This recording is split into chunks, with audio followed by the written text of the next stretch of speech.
put a question that the National Coffee Amendment Bill 2024 be read a second time.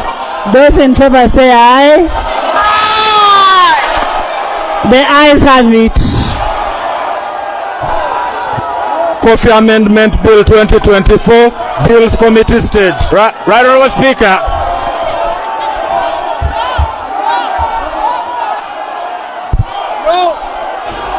Bills Committee stage.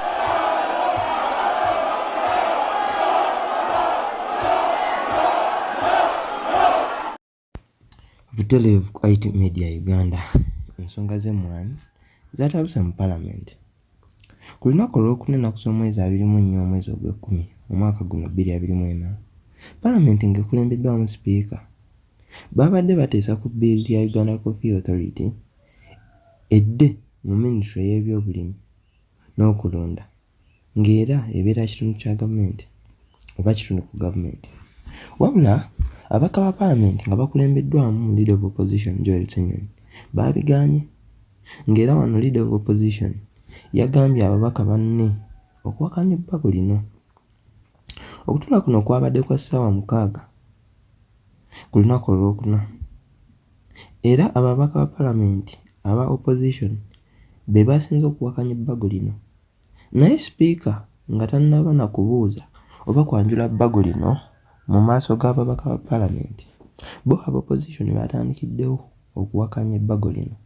Kyokka Leader of Opposition omukulu Joel Ssenyonyi yayongeddeko nti okusinziira ku ssemateeka wa Parliament akkiriza ababaka ba Parliament okuyimirira nga bawakanya okusalawo kwa sipiika nga singa baba basukka 40 mu babaka 4 nga bayimiridde, awo okusalawo kwa sipiika kuddamu okutunulwamu. Naye sipiika yasabye ababaka ba Parliament abawakanya ebbago lino okuyimirira babalibwe, kyokka ababaka 77 be babadde baliwakanya ate bo ababaka 159 basigadde batudde.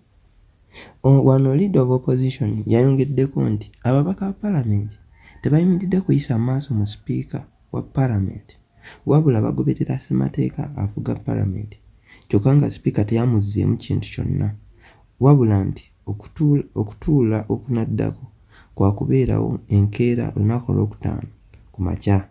Today, if you were to move UCDA to the ministry, who of the two should learn from the other?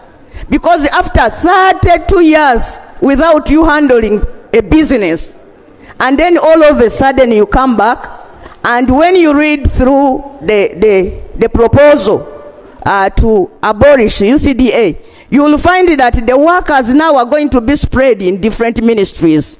That means that we are going to lose all this institutional memory.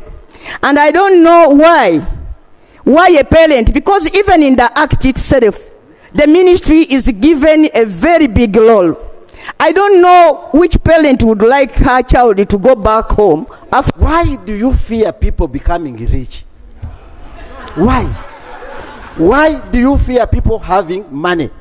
Statistics in our constituencies show that because of coffee and UCDA giving them seedlings, people have got money. They are paying fees for their children.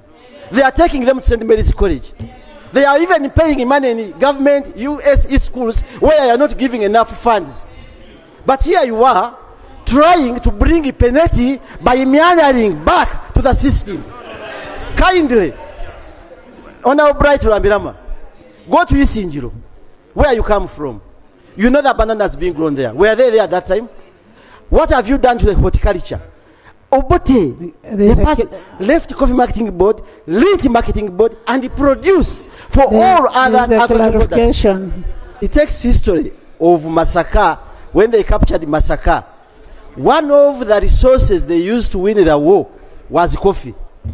You took coffee, signatures made by Yiino, Eddie Tumwine the late, may so rest in peace, and that's how, and Leyland vehicles. That was coffee marketing board. Later on, you killed the coffee after taking government. And the people have fought their battle using UCDA to come back.